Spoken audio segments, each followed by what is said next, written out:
Hello guys, আসসালামু আলাইকুম। সবাই কেমন আছেন? আমি আবারও আপনাদের মাঝে ডলিস কিচেন থেকে আরও একটি রেসিপি নিয়ে আপনাদের সাথে হাজির হলাম।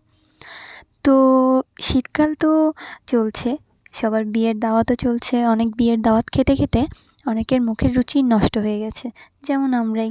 আমাদের পরিবারে অনেকগুলো বিয়ে শাদির দাওয়াত খেতে খেতে সবার মুখের রুচি নষ্ট হয়ে গেছে। তো এখন মুখের রুচি ফিরিয়ে আনার জন্য আমাদের আবদার ছিল মায়ের হাতের কিছু ভর্তা খাওয়া। এখন ফ্রিজে তো কিছুই নেই, তো মাকে বললাম যা আছে তা দিয়েই করো। মা সুন্দর মতো শিম ভর্তা, মরিচ ভর্তা আর টমেটো ভর্তা বানিয়ে ফেললো। চলেন আপনাদের সাথে রেসিপিটি শেয়ার করেছে। তো দেখতেই পাচ্ছেন, প্রথমেই শিমগুলো সেদ্ধ করে রেখেছিল, তারপর একটা আলু সেদ্ধ করে রেখেছিল। এগুলোর সাথে কিছু পেঁয়াজ, ধনেপাতা আর শুকনো মরিচ ভাজা, আর কিছু লবণ আর একটু তেল দিয়ে সবগুলোকে একসাথে মিক্স করে নেব, তাহলে আমাদের শিম ভর্তা রেডি। তো দেখতেই পাচ্ছেন কত সুন্দর, কত সহজ উপায়ে শিম ভর্তা করে ফেললাম আমরা। তারপর এখানে আমরা আরেকটা বাটিতে কিছু পেঁয়াজ কুচি, তারপর কিছু শুকনো মরিচ গুঁড়ো এবং কিছু ধনেপাতা দিয়ে দিলাম।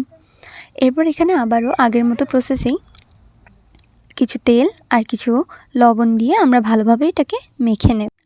আমার চ্যানেলে অনেকগুলো ভর্তার ভিডিও আছে, আপনারা চাইলে এগুলো দেখে আসতে পারেন। বেগুন ভর্তা, সজনে পাতার ভর্তা। আমাদের ভিডিওগুলো যদি ভালো লাগে আমাদের সাথে থাকবেন, আমাদের পেজটিকে ফলো করে দিবেন এবং ইউটিউবে গিয়ে আমাদের ডলিস ডেইলি ব্লগ চ্যানেলটি সাবস্ক্রাইব করে দিবেন ও আমাদের প্রত্যেকটি ভিডিওর নোটিফিকেশান পেতে বেল আইকনটি ক্লিক করে দিবেন। তো চলুন আবার রেসিপিতে ফিরে আসা যাক। এটা ছিল মরিচ ভর্তা। এবার আমরা আরেকটি প্লেটে কিছু মরিচ কুচি, এরপর কিছু শুকনো মরিচ গুঁড়ো অ্যাড করে, কিছু ধনেপাতা অ্যাড করে, তারপর এর ভিতর লবণ আর তেল দিয়ে আমরা আবার আগের মতো চটকে নেব। সুন্দরভাবে চটকে নেওয়া হয়ে গেলে আমরা এর ভিতরে আগে থেকে টমেটোর ভেতরে যেহেতু পানি থাকে, টমেটোটাকে আমরা চেষ্টা করব একটু তেলে ভেজে কিছুক্ষণ সেদ্ধ করে ঢাকনা দিয়ে তেলে ভেজে নেব, তাহলে টমেটোর ভেতরে যে পানিটা থাকবে সেটা শুকিয়ে যাবে। কিন্তু তারপরেও দেখবেন ভর্তা করলে ভর্তা থেকে অনেকগুলো পানি বের হবে। দেখতে পাচ্ছেন আমরা সবগুলো উপকরণ একসাথে মিক্স করে নিয়েছি। এই তো মিক্স করা হয়ে গেলে আমরা এখন ভেজে রাখা টমেটোগুলো দিয়ে দেবো। যদিও আমরা এটাকে টমেটোর ভর্তাই বলি, কিন্তু অনেক জায়গায় এটাকে টমেটোর চাটনি অথবা টমেটোর চাশনি বলা হয়। আর চট্টগ্রামের ভাষায় এটাকে বলে, এই টমেটোকে বলে হাট্টা বাইয়ন। তো আমাদের হাট্টা বাইয়নের ভর্তার রেসিপি শেষ। তো দেখতেই পাচ্ছেন কালারটা কত সুন্দর হয়েছে।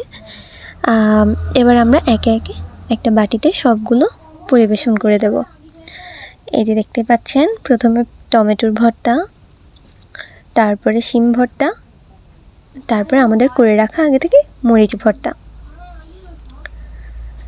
তো এরকম আরও সুস্বাদু সুস্বাদু রেসিপি পেতে আমাদের সাথেই থাকুন।